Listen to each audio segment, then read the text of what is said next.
नमस्कार अजय जी, बहुत बहुत स्वागत है आपका। नमस्ते अंजू जी, कैसी हैं आप? मैं बिल्कुल ठीक हूँ। आप बताएं कि बिहार में क्या चल रहा है। राहुल गांधी जो देर से आए हैं, ऐसा लग रहा है कि दुरुस्त आए हैं। आते ही जिस तरह से उन्होंने एक के बाद एक कई मुद्दों पर सेल्फ गोल कर लिया है, उससे तो ये लग रहा है कि वो जितना मुंह खोलेंगे बिहार विधानसभा चुनाव में, उतना फायदा एनडीए को होगा। नहीं, ये राजनीति की बात नहीं है। ये राजनीति की बात नहीं है अंजू जी। उन्होंने महापाप किया है। ये निरामिष मूर्ख व्यक्ति, ये पापी है। राजनीति में चुनाव आते जाते रहेंगे, लेकिन छठ एक श्रद्धा का विषय होता है। छठ एक आत्मिक शांति का विषय होता है। छठ में लोग इतने पर्टिकुलर होते हैं कि अपने दूध मुँहे बच्चे को, 2-3 साल के बच्चों तक को जहां प्रसाद बनता है वहां नहीं आने देते हैं कि कहीं कुछ गलत नहीं हो जाए। ये इस पर्व का इतना महत्व है। एक क्रिमिनल जो है, जो 330 दिन मर्डर करता है, 340 दिन मर्डर करता है, वो भी इन 4 दिनों में एक क्राइम नहीं करता है। एक तरह की गलत हरकत लोग करने से बचते हैं, रोड पे थूकते तक नहीं है। इस व्यक्ति ने इस पूरे छठ पर्व को छठ ड्रामा कह दिया। खुद तो प्रणाम करने नहीं गए, ना व्रतियों को अर्घ देने गए, ना प्रणाम करने गए, ना सूर्य देवता की आराधना की, और प्रधानमंत्री मोदी के लिए कह दिया कि उनका स्विमिंग पूल बना हुआ था, छठ का ड्रामा कर रहे थे। ये बिहार चुनाव की बात नहीं है। ये दिखाता है कि आदमी कितना घोर एंटी हिंदू है। सनातन को खत्म करने की बात यही करता है। हिंदू में एक शक्ति है जिससे हम लड़ रहे हैं, वैसी बात यही करता है। लगातार तमाम तरह के इंस्टेंस है ये। अरे भैया, इतना शौक है, जाओ क्रिसमस मनाओ, मैंने थोड़ी नहीं मना किया है। लेकिन इस आदमी को कोई अधिकार नहीं है कि छठ पूजा को ये ड्रामा कह सके। ये प्रधानमंत्री का अपमान नहीं था, ये छठी मैया का अपमान है। और इस आदमी को माफी मांग के भी माफी नहीं मिलेगी। ये पाप है। लेकिन राहुल गांधी जिस तरह की भाषा का इस्तेमाल प्रधानमंत्री मोदी के लिए भी कर रहे थे मंच से, कि अगर इस आदमी को वोट मिलते हो और आप नाचने के लिए कहें तो ये नाचने भी लग जाएगा, इस तरह की शब्दावली को भी तो माफ नहीं किया जा सकता है ना। आप देश के प्रधानमंत्री के बारे में बात कर रहे हैं। ये लेड़ा लफंगा लुच्चा टाइप का आदमी है भाई। माफ कीजिए मुझे, मैं इस तरह के शब्द का इस्तेमाल कर रहा हूँ। रोड चलते हुए लफंगे की जिस तरह की भाषा होती है, उस तरह की भाषा बोलते हैं। देखना इस नरेंद्र मोदी को डंडे मारेंगे लोग, डंडे। ये कोई पहली बार तो नहीं कर रहे हैं। मोदी डरता है मुझसे, आंख नहीं मिला सकता है मुझसे, आंख मारते रहते हैं। ये हरकत और ये बोली, ये कोई पहली बार की नहीं है। ये अंध नफरत में पागल हो चुका व्यक्ति है। अब समाज के लिए, भारत के लिए खतरनाक है। ये विदेशों में जाके बैठ के प्रधानमंत्री को कोसता है, हमारे लोकतंत्र को कोसता है, भारत को कोसता है, यहाँ की संवैधानिक संस्थाओं को कोसता है। मतलब इस परिवार में अपना प्रोपराइटरी बना लिया है क्या, कि हमारा राज नहीं रहेगा तो हम देश को बर्बाद कर देंगे। आई मीन, आप इस जमीन पे चुनाव लड़ रहे हो, चुनाव हार रहे हो, तो आप इसी जमीन को खत्म करने की सोचोगे। ये आदमी रोग बन चुका है। रोग का इलाज एक ही है, 2-3 चुनाव और हारेंगे, यहां से पाकिस्तान की नागरिकता ले लेंगे या इटली चले जाएंगे, यहाँ रहेंगे नहीं है, यानी तो कांग्रेसी इनको निकाल देंगे। वोट चोरी का राग वो फिर से अलाप रहे हैं। वोट चोरी पर मुंह की खा चुके हैं सुप्रीम कोर्ट तक में जाकर। उसके बावजूद अभी फिर से वोट चोरी का राग अलापना शुरू कर दिया। और फिर डोनाल्ड ट्रंप को लेके कि इतनी बार बोला, पीएम मोदी में हिम्मत ही नहीं है, उसको झूठा ही नहीं कह पा रहे, कितने डरते हैं। ये सब वोकैबुलरी फिर से। जिस आदमी को इतनी भी समझ नहीं हो कि डोनाल्ड ट्रंप के लिए हमने अपने विदेश मंत्रालय को, प्रवक्ता को अधिकृत किया हुआ है, कोई मंत्री तक नहीं बोलता है डोनाल्ड ट्रंप पे, क्योंकि हमें अहमियत नहीं है। डोनाल्ड ट्रंप का जवाब देने के लिए हमारे रणधीर जायसवाल काफी है। हम भी नहीं बोलते। लेकिन इस व्यक्ति को डोनाल्ड ट्रंप की बहुत चिंता है। वोट चोरी तेजस्वी नहीं बोल रहा है, बाकी लोग चुप हो गए हैं। ये वोट चोरी, इसको बीमारी है ना, ऑब्सेसिव कंपल्सिव न्यूरोसिस। ये बीमारी है, 2018 से ये बीमारी चली आ रही है। आप याद कीजिए, रफेल रफेल रफेल, फिर चौकीदार चोर है, चौकीदार चोर है, फिर आया हिंडनबर्ग, फिर आया पेगासस। एक मुद्दा को पकड़ लो, उसको 3 महीना तक गाते रहो। ये ऑब्सेशन है। इस बीमारी को कहते हैं, चूंकि मैं डॉक्टर हूं, इस बीमारी को कहते हैं ऑब्सेसिव कंपल्सिव न्यूरोसिस। तो ये वही बीमारी है। अभी वोट चोरी है, SIR वोट चोरी, SIR वोट चोरी। अरे वोट चोरी के कारण तो SIR हो रहा है। अगर वोट चोरी ठीक है तो SIR कहाँ खराब है? लेकिन SIR से वोट चोरी होगी, SIR से वोट हटाए जाएंगे, SIR से वोट जोड़े जाएंगे। तो बीमारी लाइलाज हो चुकी है। इसलिए मैं कह रहा हूं कि आने वाले 10-15 वर्षों में ये भारत के इलेक्टोरल सिस्टम से गायब हो जाएगी। मुझे तो दया आती है actually. This man was not made for politics. ये माँ के अंध प्यार ने इसे राजनीति में ढकेल दिया। ये आदमी राजनीति के लिए बना नहीं है, ये बड़े कामों के लिए बना हुआ, लेवल अलग है, हम और आप कनेक्ट ही नहीं कर सकते हैं, इसका लेवल ही अलग है। लेकिन जो खटपट चल रही थी महागठबंधन में तेजस्वी और राहुल में, आपको लगता है वो खत्म हो गई? क्योंकि अब तो राहुल ने भी मंच से कह दिया हमारा नेता तेजस्वी यादव ही होगा। तो ये कहने में 3 महीने का समय क्यों लगा दिया? 6 महीने का पहले ही कह देते। लिख के ले लीजिए, 14 तारीख को रिजल्ट आएंगे। अगर शाम से गाली गलौज नहीं शुरू हो गया, 15 को मारपीट नहीं शुरू हो गई, 20 तारीख के पहले पहले झारखंड मुक्ति मोर्चा ने कांग्रेस और आरजेडी दोनों को नहीं निकाल दिया झारखंड में सरकार से बाहर, तब हम लोग चर्चा करेंगे। तो आप कहिएगा कि अजय जी आपकी भविष्यवाणी गलत हो गई। ये कोई पहली बार नहीं हुआ है। देखिए, ये लोग दोनों अपने एग्जिस्टेंस को बचाने के लिए साथ में आए हैं। दूसरा कि इस साथ के कारण बाई चांस सत्ता मिल जाए। आरजेडी को डर है कि अगर अलग लड़ेंगे तो कहीं मुसलमानों का पूरा वोट कांग्रेस को न चला जाए, क्योंकि पैन इंडिया मुसलमानों में एक फीलिंग जगा दी है कि भाई मुसलमानों के हक और उसूक के लिए सिर्फ कांग्रेस लड़ रही है। ये डर बिहार में इनको हो गया, यही डर अखिलेश को यूपी में है कि कहीं मुसलमान पूरा इन ब्लॉक कांग्रेस की तरफ नहीं शिफ्ट कर जाए, इसलिए वो इसको रखने के लिए मजबूर है। ये अपना उसी का ब्लैकमेलिंग लेके इनके यादव को लेना चाहते हैं अपने साथ कि मुस्लिम यादव लेके हमारे पास कुछ वोट बैंक हो जाता है, प्लस उम्मीदवार की कुछ पॉपुलैरिटी हो गई तो इस बार सिंगल डिजिट में नहीं आने जा रही है कांग्रेस पार्टी। कांग्रेस पार्टी की तो खैर वहां पर बहुत ज्यादा जमीन भी नहीं है, ले देकर आरजेडी है, लेकिन आरजेडी की क्या मजबूरी है जिस तरह से उन्होंने उसामा को टिकट दे दिया। आप देखिए, योगी आदित्यनाथ ने भी एक दिन पहले वहां पर रैली की है रघुनाथपुर में, तो उन्होंने भी तो कहा कि बाप का जिस तरह का इतिहास रहा है बेटा भी तो वैसे ही होगा। खानदानी अपराधी उन्होंने कहा, उसको आपने वोट दे दिया। तो ये क्या बिहार की राजनीति जो है वो माफिया और इस तरह के लोगों के बिना चल नहीं सकती सर? क्या बिहार की नहीं, बिहार की मत बोलिए, आरजेडी की राजनीति नहीं चल सकती है। देखिए, बहुत क्लियर कट इक्वेशन है। 13, 14, 15% यादव के साथ जाके 18% मुसलमान का इन ब्लॉक वोट 30-32% हो जाता है। इनको पता है कि अब हमारे कैंडिडेट को मेहनत करनी है, 10-12% वोट किया वो चुनाव जीत जाएगा। फिर वो जातीय समीकरण इसमें घुसाते हैं कि यादव मुसलमान हो गया, कुशवाहा को डाल दो, किसी अति पिछड़े को डाल दो, किसी सवर्ण को डाल दो, तो वो 10-12% वोट मजबूत कैंडिडेट लेके डाल दो तो हमारा चुनाव निकल जाएगा। लेकिन अभी और मुसलमानों के इस वोट के लिए ये लोग किसी हद तक जाने को तैयार है, चाहे वो बांग्लादेशी को बसाना हो, चाहे पाकिस्तानियों को बसाना हो, चाहे आतंकवादियों के प्रति आंख मूंद लेना हो, चाहे स्लीपर सेल्स की तरफ आंख मूंद लेना हो, ये किसी भी हद तक जा सकते हैं। इनके लिए कोई देश द्वेष, देश प्रेम और राष्ट्रवाद ये सब इनके लिए कोई मतलब नहीं रखता है। आप ये सोचिए कि सत्ता की अंध में जब ये अपने परिवार के नहीं हुए, तेजू बाबा ने सबसे पहले बड़े भाई को पार्टी से बाहर निकाला, उसके बाद रोहिणी सिंगापुर में बैठ गई मुंह फुला के, उसके बाद मीसा भारती सांसद होने के बावजूद भी प्रचार नहीं कर रही। ये सब इंतजार कर रहे हैं 14 तारीख का कि ये हारा लालू परिवार में होगा क्लेश जम के। आज जिस दिन लालू जी नहीं रहे इस पृथ्वी पे, भगवान ना करे, उस दिन ये आरजेडी खंड खंड में टूटेगी, इसमें भी कोई शक नहीं है। आप इसी बार देखिए, ये सारा ड्रामा बिहार में इंटरनल सर्कल में बहुत तेजी से ये बात फैली हुई है कि राहुल गांधी और उनके इस्तीफा समारोह ने संजय यादव को सेट किया है। संजय यादव तो जो तेजस्वी के खासम खास है, हरियाणा से, हाँ, जिसको राज्यसभा सांसद बनाया है, हरियाणवी को यहाँ बिहार से, उनको आरजेडी में कोई यादव नहीं मिला कि तुम तेजस्वी को सेट करके ये सब काम करवाओ, सीट शेयरिंग पे मत होने दो।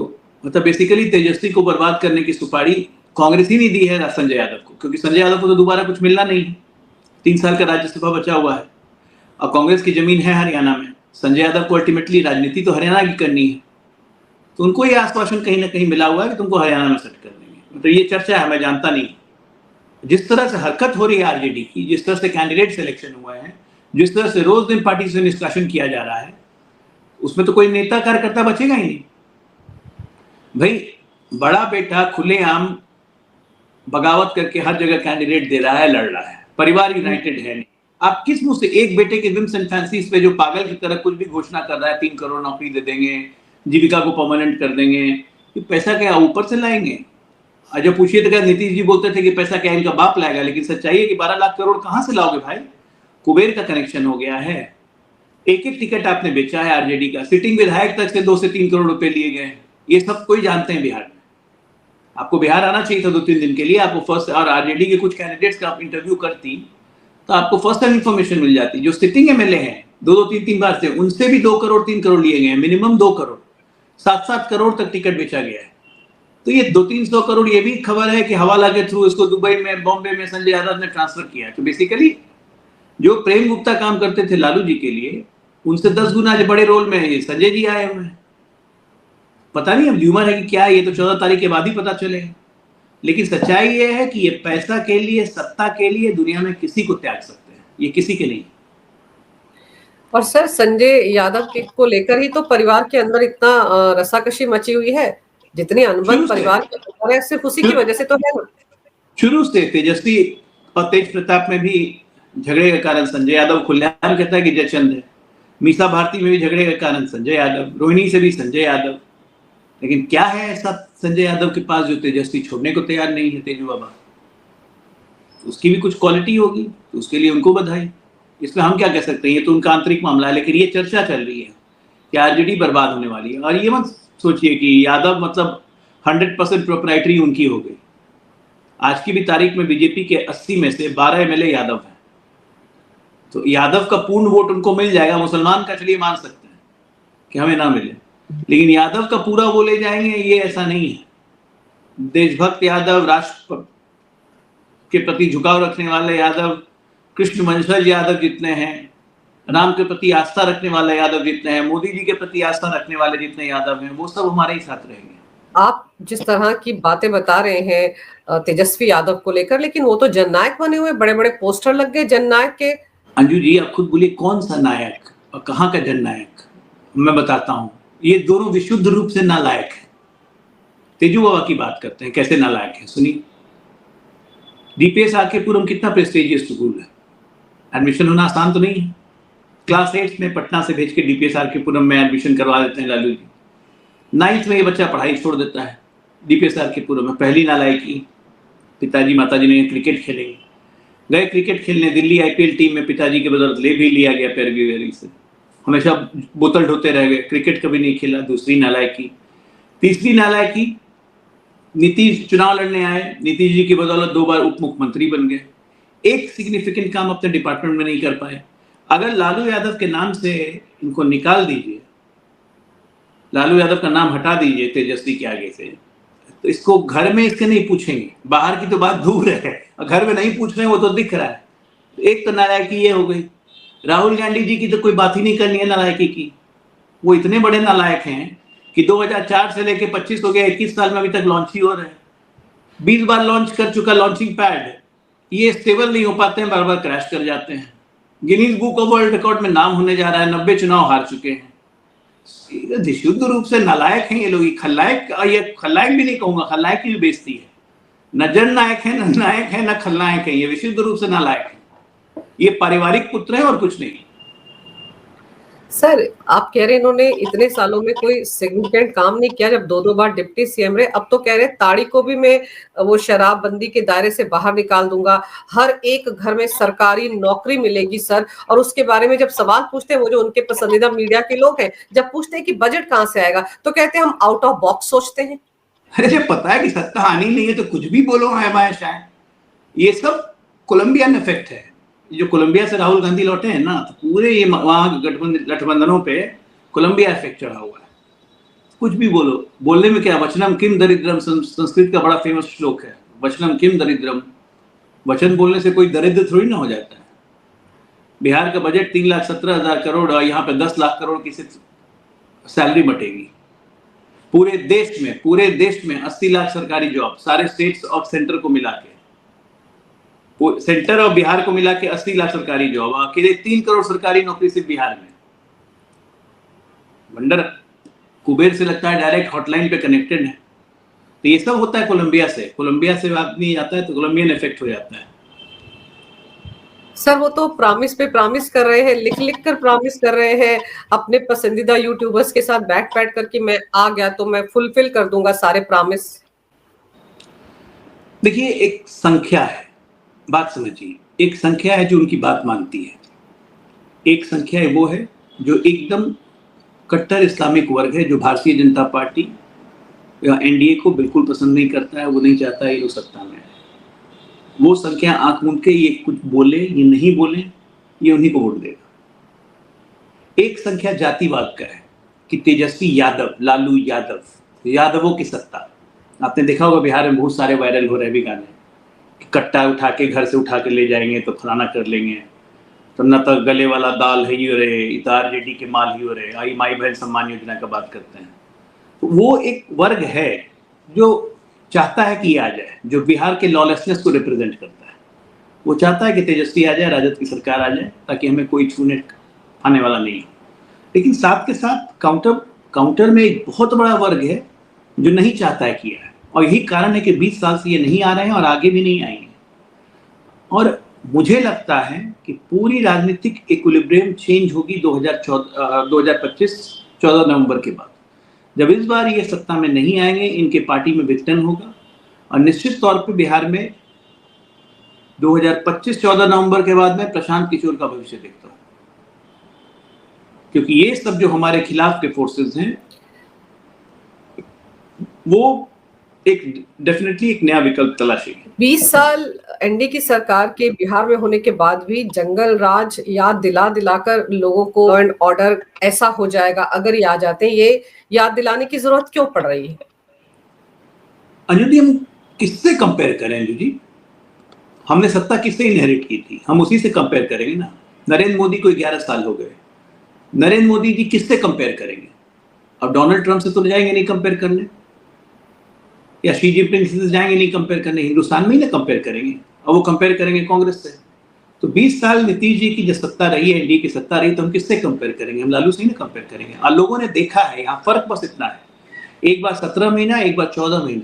लोगों ने देखा है कि जब ये सत्ता में आते हैं तो बिहार में क्या खेल हो जाता है, कैसे ब्लॉक पे कब्जा हो जाता है दबंग मुसलमानों का, यादवों का।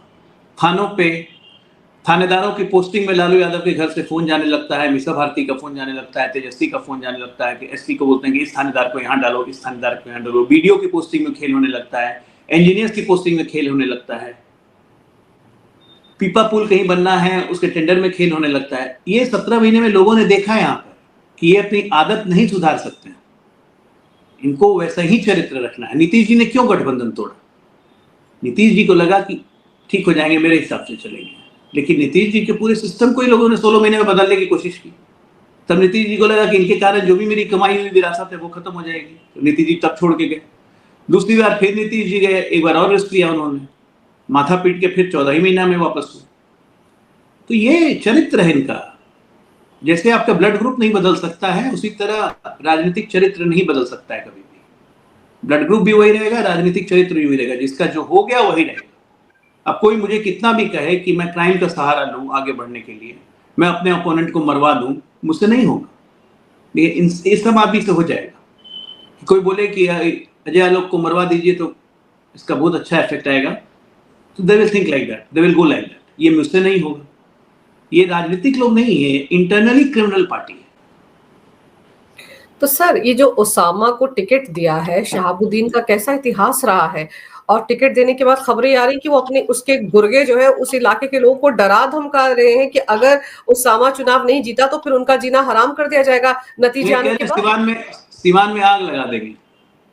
ये जो कह रहा था, सोशल मीडिया में वीडियो वायरल हुआ, उसके 6 घंटे के अंदर पुलिस ने पकड़ा और अच्छी आग लगी उनमें। अब वो थोड़ा बर्फ वर्फ खोज रहे हैं, आग बहुत ज्यादा लगी है। तो जब तक एनडीए का शासन है, और वैसे भी तो अभी तो आचार संहिता है, हमारा शासन है नहीं, तो चुनाव आयोग का शासन है, तो चुनाव आयोग ही देख रहा है। ऐसे ऐसे जितने लोग बयानबाजी कर रहे हैं, तो चुनाव आयोग सबको आग लगा दे रहा है। लेकिन यकीन मानिए, हमारा शासन भी रहेगा तो ऐसे ऐसे लोग कभी पनपेंगे नहीं। क्रिमिनल्स को बर्दाश्त नहीं किया जाता है। क्राइम, क्रिमिनलिज्म एंड करप्शन, 3 चीज टॉलरेटेड नहीं थी, वो आज भी टॉलरेटेड नहीं रहेंगी। अजय जी, जैसे ही तेजस्वी यादव के नाम की अनाउंसमेंट हुई कि भाई अब वही है सीएम बनेंगे अगर महागठबंधन जीत जाता है, उसके बाद से उन्होंने फिर से ये सवाल उठाना शुरू कर दिया कि नीतीश कुमार की अगुवाई में भले ही चुनाव लड़ा जा रहा है लेकिन वो सीएम नहीं बनेंगे। क्या उस सवाल के बाद ही अमित शाह ने कार्यक्रम में कहा कि अगले सीएम जब भी एनडीए जीतेगा तो नीतीश कुमार ही होंगे? कोई भांग खा के अगर कुछ बोल रहा हो तो उसको आप मदद नहीं कर सकती है। मैंने क्या बोला, कोलंबियन इफेक्ट इसी को कहते हैं ना। ऊपर से लेके नीचे तक महागठबंधन के एक एक शीर्ष नेताओं ने, हम लोगों ने, राष्ट्रीय प्रवक्ताओं ने हर चैनल पे बोला कि नीतीश के नेतृत्व में रहेंगे, लड़ रहे नीतीश ही रहेंगे। अमित भाई ने भी यही कहा, पहले कार्यक्रम में भी यही कहा कि जीतेंगे नीतीश जी के नेतृत्व में, लड़ रहे विधायक दल लेके बैठ के मुख्यमंत्री चुनेंगे। उसके कार्यक्रम में कहा कि देश में नरेंद्र चला रहे हैं, प्रदेश में नीतीश चलाएंगे। उसके बाद भी जबरदस्ती का फर्जी नैरेटिव बनाने का, यहाँ के लोग बेवकूफ हैं। एक बात तो आप मानिएगा, अपनी पत्रकारिता इतने दिन से आप कर रही हैं कि पॉलिटिकल एक्यूमेन बिहारियों से ज्यादा देश में किसी का नहीं है। एक चाय वाला, रिक्शा वाला भी जितनी राजनीति समझता है, वहां अच्छे अच्छे लोग देश में नहीं समझते होंगे। ट्रू। तो सबको पता है कि डायनेमिज्म क्या है और नीतीश को रहना कैसे जरूरी है।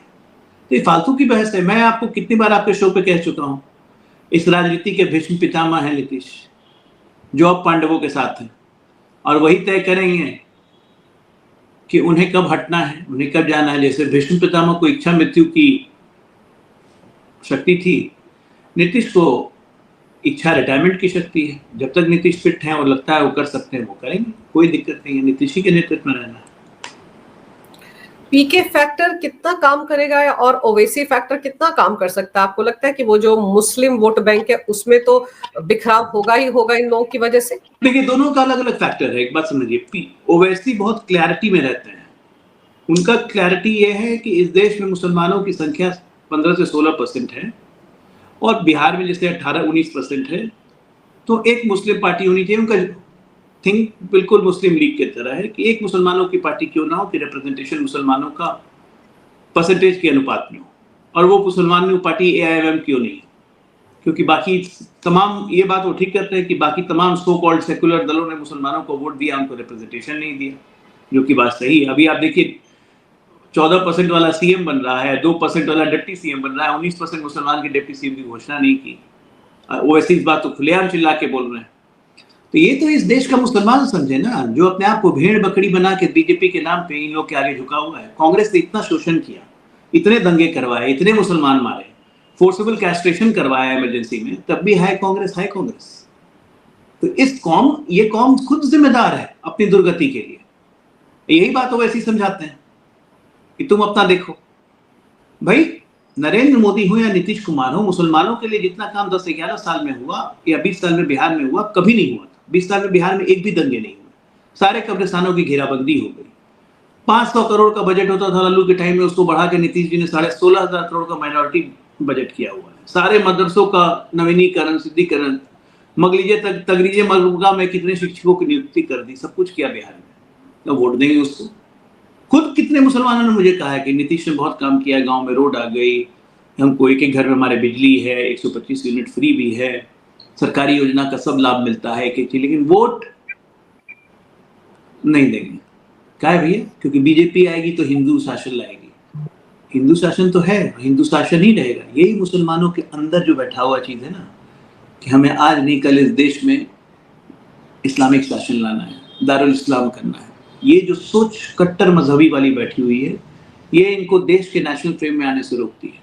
और उसी के कारण है कि आज पॉलिटिकल रिप्रेजेंटेशन मुसलमानों का, चाहे विधानसभा हो चाहे लोकसभा हो, हर जगह कम होते चला जा रहा है, और ये कम ही रहेगा।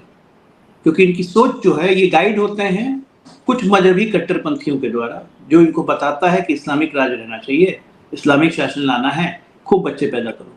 अभी मैं कल जहानाबाद गया था, आपको पता है, मैं एक परिवार में मिला। एक आदमी है, 4 बीवी है, 51 बच्चे हैं। 51 बच्चे हैं। सबसे छोटा बच्चा 19 साल का है।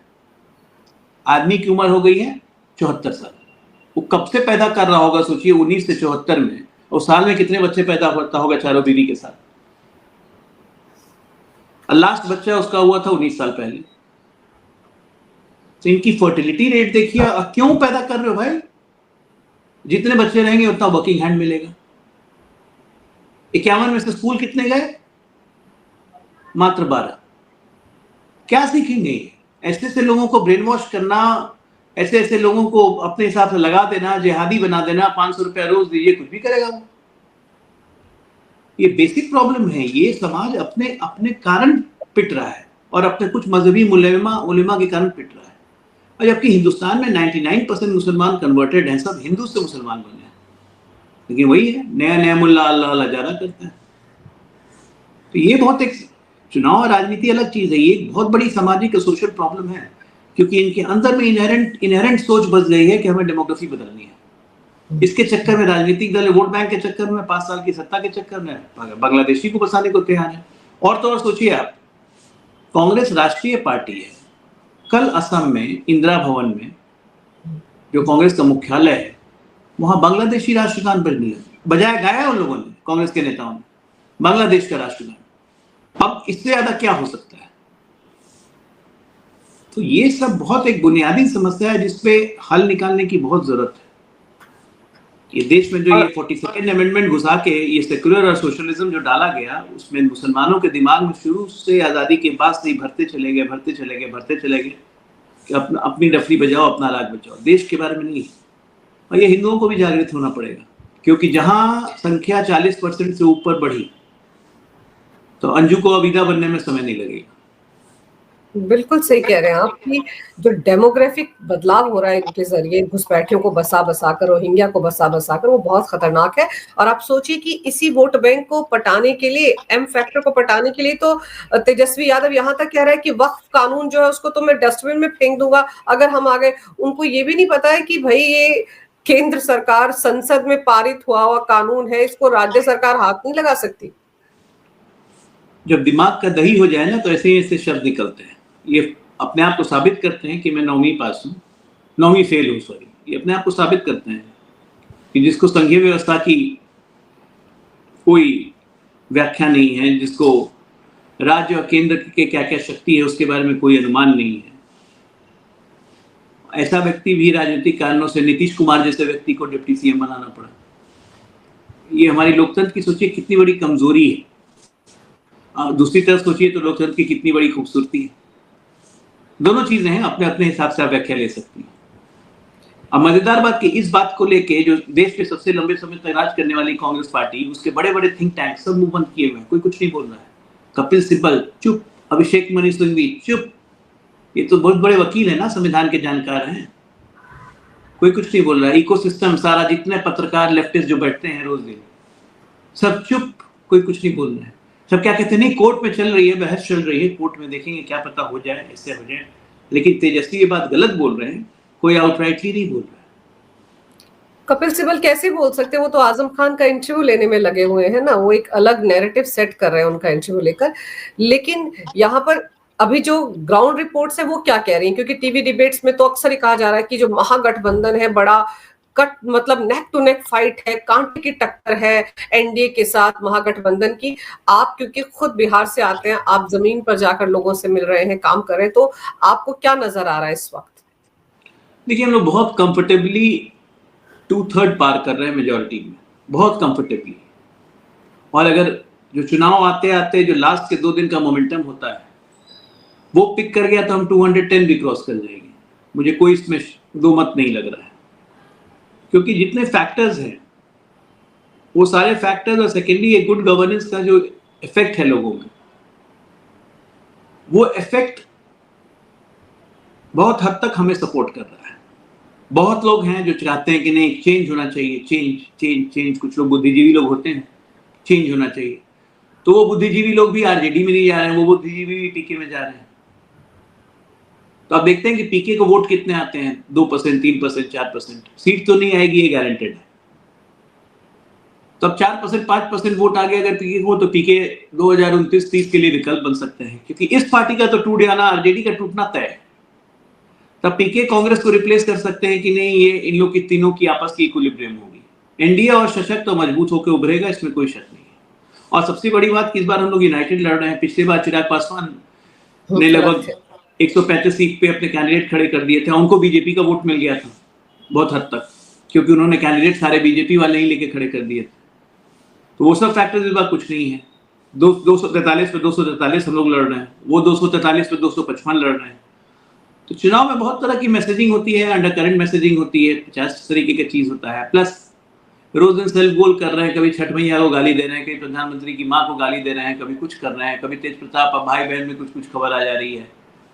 तो लोग का एक विश्वास जो होता है, कनेक्ट होता है, धीरे धीरे मिसप्लेस करता है कि इससे घर नहीं संभल रहा है, इससे पार्टी नहीं संभलेगी, ये बिहार संभालेगा। एक किस्सा बताता हूँ। उन्होंने 2017 में राबड़ी देवी छठ कर रही थी तो सुशील मोदी ने कहा, एक ट्वीट करके, दिवंगत सुशील मोदी जो है स्वर्गीय, उन्होंने एक ट्वीट किया कि अब बेटा भी भ्रष्टाचार के मामले में फंस गया। 2017 में सीबीआई ने चार्जशीट फाइल की थी, यही IRCTC होटल घोटाले में। सुशील मोदी ने किया कि बेटा भी फंस गया भ्रष्टाचार में, माँ बाप के चक्कर में, तो माँ छठ कर रही है कि बेटा को कम से कम बख्श दें। फिर इन्होंने ट्वीट किया और बड़े बेशर्म अंदाज से इन्होंने सुशील मोदी को लिखा, अरे घमंडी अधर्मी, अगर तुम मर्द हो तो अपनी बीवी नैन्सी जेकब को कहो, सुशील मोदी की पत्नी जी कैथलिक है, कि वो भी छठ करके दिखाए, तब तुम्हें पता चलेगा मेरी माँ की शक्ति क्या है, तुम्हारी पत्नी की क्या है, कि वो कितने देर खड़ी रह सकती है। अब आज क्या हो गया, आज तो तेजस्वी की पत्नी भी राशल डिनोल्हो है, तो उनको भी कोई बोले कि छठ करके दिखाओ, जबकि तेज प्रताप तो खुद कह चुके, भाई माँ मेरी छठ नहीं करती है तो वही रशेल बहू है तो उसको करना चाहिए, राजश्री यादव। तो ये सब तमाम चीज अंडर कोर्स में घूम रहे हैं। तो मुझे लगता है कि कोई ऐसा यहाँ पे ग्राउंड पे दिक्कत नहीं है। विल बी कंफर्टेबली 2/3 हम लोग को होना चाहिए। चलिए इंतजार करते हैं 14 नवंबर तक का, तब पता चलेगा कि ऊंट किस करवट बैठता है। लेकिन आपने कहा, आ जाइए आप भी बिहार घूमने 2-3 दिन। कोशिश करती हूँ आने की। चलिए, आपने सर समय निकाला, बहुत ही महत्वपूर्ण जानकारी इस पूरे विषय पर बिहार चुनाव से जुड़ी हुई मेरे दर्शकों को दी। आपका बहुत बहुत धन्यवाद। नमस्कार। भारत माता की जय हो। वंदे मातरम। जय श्री राम।